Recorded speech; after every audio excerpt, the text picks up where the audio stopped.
Ինչի ձախողվեց Փաշինյանի առաջի գործարքը, այսինքն ռուսական զորքերը բերել հասցնել Արցախ, ընդ որում 4200 մեր հայրենակիցներ եւ արցախցիներ Արցախահայության զոհվեցին եւ անհայտ կորած են մինչեւ հիմա համարվում ըստ էության զոհվեցին 4200-ից ավել մարդ։ Այդ գնով Փաշինյանը ռուսական զորքերը բերեց Արցախ։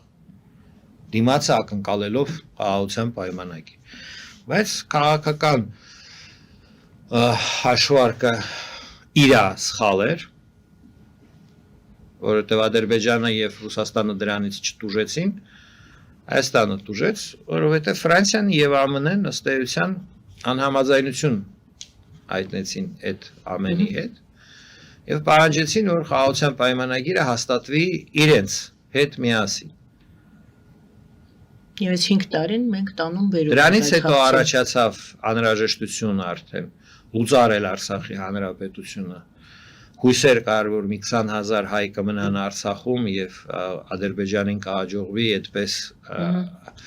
ներկայացնել իբրև մարդու իրավունքները չեն խախտվում հայերի, խտրականություն չկա եւ այլն։ Բայց այդ ծրագիրը նույնպես ձախողվեց, հայերը ամբողջությամբ դուրս եկան Արցախից եւ ճիշտ արեցին, որ դուրս եկան, որովհետեւ եթե դուրս չկային, տեսնում եք Լատակիայում ջարդերի պատկերները, պատկերավոր, դա այն էր, ինչ որ կատարվելու էր Արցախում, եթե բնակչությունը մնար եւ իրենց ճակատագիրը հանձներ Ադրբեջանին։ Դիտարկում են իհարկե այս համատեքստում Նիկոլ Փաշինյանին որպես ոչ բարեկամ, առնվազն Արցախի ժողովրդի, մարդ, որ գործում է սեփական ժողովրդի դեմ, գործում է Ռուսաստանի, Թուրքիայի, Ադրբեջանի հետ համատեղ եւ շատ բացասական դերակատարություն ունի։ Այս վերջի տարիների ընթացքում ամենամեծ բացասական դերակատարությունը տարածաշրջանում ունի Փաշինյանը, ինքը ամենավտանգավոր քաղաքական գործիչն է։ Առանց իր պատերազմ չէր լինի։ Տեսեք, ասես մի հատ հարց ձեզ տվեք։ Լևոն Տեր-Պետրոսյանը չէր կարա նոյեմբերի 9-ը ստորագրել։ Կարար, չէ՞։ Բայց գերադասեց հրաժարական տան։ Ռոբերտ Քոչարյանը 9-ին պետք է պատերազմ նախորդեր, ճիշտ է։ Այն ժամանակ Լևոն Տեր-Պետրոսյանի դեպքում կարող էր լինել առանց պատերազմի։ Փուլային եւ փաթեթային տարբերակների մասին, այդ 94 տարբերակները չխառնեք այն։ Միջազգային զորքեր էին ենթադրում։ Դե դրա համար եմ խոսքը գնում է հետեւյալ քաղաքական քայլի մասին։ Հակադրվել Ֆրանսիային, ԱՄՆ-ին, ողջ աշխարհին, սաղի վրա տկել Ռուսաստանի եւ Ադրբեջանի հետ գնալ սեպարատ պայմանագրի։ Այո։ Սրա մասին է խոսքը։ Ոչ Լևոն Տեր-Պետրոսյանը դրան գնաց։ Այսինքն չսպասարկեց Ռուսաստանի այդ ցանկությունը։ Փաստ 94 թվականի հրադադարը եւ դրանից հետո Տեր-Պետրոսյանի հրաժարական։ Ոչ Ռոբերտ Քոչարյանը դրան գնաց։ Ոչ էլ Սերժ Սարգսյանը դրան գնաց։ Միակ գործիչը հայկական էլիտայում, որ Ռուսաստանի ցանկությունները իրականացրեց, Նիկոլ Փաշինյանն է։ Եվ ամբողջ աշխարհից, նկատի ունեմ ցիվիլ աշխարհը, աչքերում Նիկոլ Փաշինյանը դեստրուկտիվ վտանգավոր էլեմենտ է։ Ինքը Ռուսաստանի Դաշնության Կրեմլի այսօրվա ագրեսիվ հանցավոր իշխանությունների այնպիսի սատելիտն է, որը որ սեփական ժողովրդի դեմ պատրաստ է գնալ, դա մենք էլ բոլորս արդեն չէ, այդ համոզմունքով ենք ապրում։ Ցանկացած հարցում Նիկոլ Փաշինյանը հայկական արժանապատվության, շահերին, տարածքային, տնտեսական պատրաստ է զիջել, անուն չգիտեմ ինչի, անունն էլ չեն կարա հայտնաբերենք հանուն ինչի։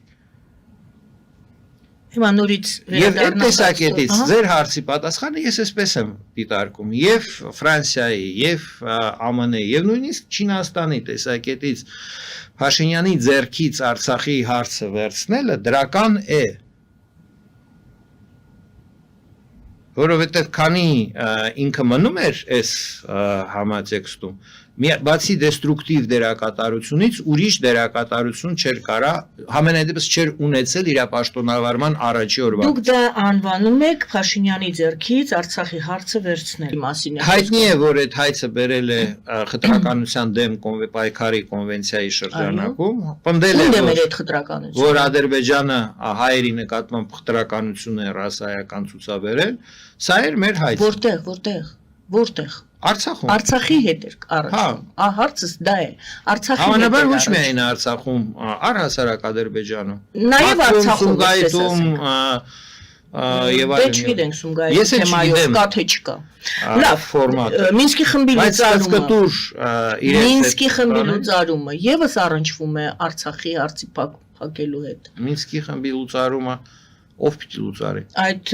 երկրորդ կետը Մինսկի խմբի լուծարման այն ինչ հիմա փորձում են այդ 17-ից բացի գումարած պահանջներ, դա Մինսկի խմբի լուծարումն է, ճիշտ է։ Այսինքն այդ ում իրավասության հարցն է լուծարել Մինսկի խումբը։ Ով Հայաստանը Ադրբեջանի ձեռքը բռնած երկուսով պիտի գնան դուրը ծեծեն եւ ասեն մենք այլևս ձեր ծառայությունների մեջ չենք, ուրեմն կարիքը չունենք ձեր ծառայությունների։ Ես չգիտեմ, դա պահանջվում է Հայաստանից, ես հարցնում եմ, դա եւս Արցախի հարցի հետ է առնչվում, չէ՞։ Իհարկե։ Եվ դա եւս Արցախի հարցի փակելու թեման է։ Հայաստանի մասնակցությունը Արցախի հարցում փակելու թեման է լավագույն դեպքում։ Դուք ճիշտ հասանք ճիշտ, բայց եզրակացությանը չեկաք։ Ադրբեջանի հետ միասին դիմել ԵԱՀԿ-ին, իսկ ԵԱՀԿ-ն ո՞նց է որոշումներ ընդունում։ Մինսկի խումբը լուծարելու համար ԵԱՀԿ 57 պետությունները, բացի Հայաստանից եւ Ադրբեջանից 55, պիտի կոնսենսուսով որոշում ընդունեն, որ լուծարվում է, որ վերացվում է այդ կոնֆերանս Արցախի հարցով կոնֆերանս գումարելու 92 թվականի մարտի որոշումը, որը որ չեն կարա իրենք նույնիսկ 55-ով անել, որովհետեւ այդ կոնֆերանսի մասնակից նաեւ պիտի լիներ Արցախի ներկայացուցիչները։ Այդ Արցախի ներկայացուցիչներն էլ պիտի հարցնեն համաձայն եք թե չէ։ Արտակ Բեգլարյանին օրինակ։ Դա քարոզչական բաներ են կան։ Պայմանագրի մեջ իմաստ չունի գրել կետեր, որոնք որ իրագործվելի չեն։ Հայաստանը եւ Ադրբեջանը կարող են պայմանավորվել, որ միասին դիմում են ԵԱՀԿ-ին։ Բայց ինչ դրանից կստացվի, դա հայտնի չէ։ Լավ, հետ գանք եւ որովհետեւ կողմերի, այսպես ասած, բանի մեջ չի, իրավասությունների մեջ չի։ Դա կարող է նշանակել, որ Հայաստանը դրանից հետո պետք է ամենտեղ հրապարակային դեմ դուրս գա Ադրբեջանում էթնիկ զտման պաշտպանելով, այսինքն երբ որ Իլխամ Ալիևին կտանեն միջազգային քրեական դատարան, ինչպես էթնիկ զտում արել Արցախում, եթե Փաշինյանը ստորագրում է այս խաղաղության պայմանագրի այդ կետի տակ, ինքն էլ պիտի հետը գնա։ Բայց հիմա մեր քննարկածի համատեքստում ճիշտ չի, որ ինքն էլ հետը գնա։ Եթե Փաշինյանը 22 թվականին գիտակից որոշում է ընդունել լուծարել Արցախի հանրապետությունը։ Ճիշտ չի, որ ինքը չէ որպեսզի միջազգային քրեական դատարանում Արցախում էթնիկ զտման հարցը, այդ հանցագործության բոլոր, այսպես ասած, կողմերը համապարփակ, ընդլայնված, բազմակողմանի, անաչառ դիտարկվեն, հանցակից եք համարում եք, որ հանցակից է դառնում։ Ես դրա ոչ թե համարում եմ, ասում էի դրա մասին, 15 րոպե պատմում էի, որ այդ գործարքները հանցավոր գործարքներ են, իրենք օրինական գործարքներ չեն։ Օրինական գործարքները առաջարկում էր Մինսկի խմբի համանախագահները։ Մնացած բոլոր գործարքները նոյեմբերի 9 հանցավոր գործարք է, Արցախի հանրապետությունը լուծարելու հանցավոր գործարք է, իրականացվում է հանցավոր ճանապարհով։ Պարոն Ղուկասյան, այդ եմ հիմա ուզում ճշտել, մի բան է հանցավոր, նա հանցանք է գործում իր ազգի նկատմամբ իր ոչ միայն իր ազգի, դրալ դեպքում նաև միջազգային իրավունքի նկատմամբ։ Դա արդեն միջազգային, բա հենց այստեղ նյուանսները ինչու՞մն են։ Միջազգային Նիկոլ Փաշինյանը ընդդատյա է միջազգային քրեական դատարանի։ Ալիևի նկատմամբ հատուկ որոշում պիտի կայացնեն, ոնց որ Նետանյախոյի նկատմամբ կայացրեցին հատուկ որոշում։ Եթե էթնիկ զտման մասով Արցախում հարուցվի վարույթ միջազգային քրեական դատարանում, Տարբերությունը Փաշինյանի եւ Ալիևի հետեւյալն է, որ Փաշինյանը պարզապես պետք է ենթարկվի Հայաստանի իրավապահ մարմինները պիտի իրեն վերցնեն եւ հանձնեն Հագայի դատարանին։ Ադրբեջանի իրավապահ մարմինները, քանի որ ինքը կոնվենցիայի անդամ չեն ենթարկվի օրդերին դատախազի։ Սա է տարբերությունը։ Բայց այն որ Փաշինյանը, այսինքն ստորագրելով այդ պայմանագիրը եւ ձեռք բերելով Ալիևի արչեւ նաեւ այդ պարտականությունը միասին դեմ դուրս գալ էթնիկ զտման մեղադրանքի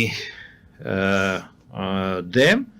դա Փաշինյանի ըստ էության տանում է Հագայի դատարան եւ դա տրամաբանորեն ճիշտ է, դա սխալ բան չէ։ Եթե մարդը հրապարակային ասում է նշաձողը պիտի իջացնի, դա ինչ որ մի բան տակը քաղաքական չէ, որոշումը ունի չէ, դա հենց այնպես խոսալ չի, դա քաղաքական այդ որոշումը բնականաբար քննչական մարմինների կողմից պարզաբանման եւ բացահայտման անհրաժեշտության առարկա են եւ այդ համապարփակ անաչառ քննությամբ միայն կարող են այսպես ասած բացահայտվել, այնտեղ հանցավոր դիտավորություն կար թե չէ։ Իմ կարծիքով կար հանցավոր դիտավորություն Նիկոլ Փաշինյանի մոտ ի սկզբանե այն գլխից 2019 թվականից սկսած։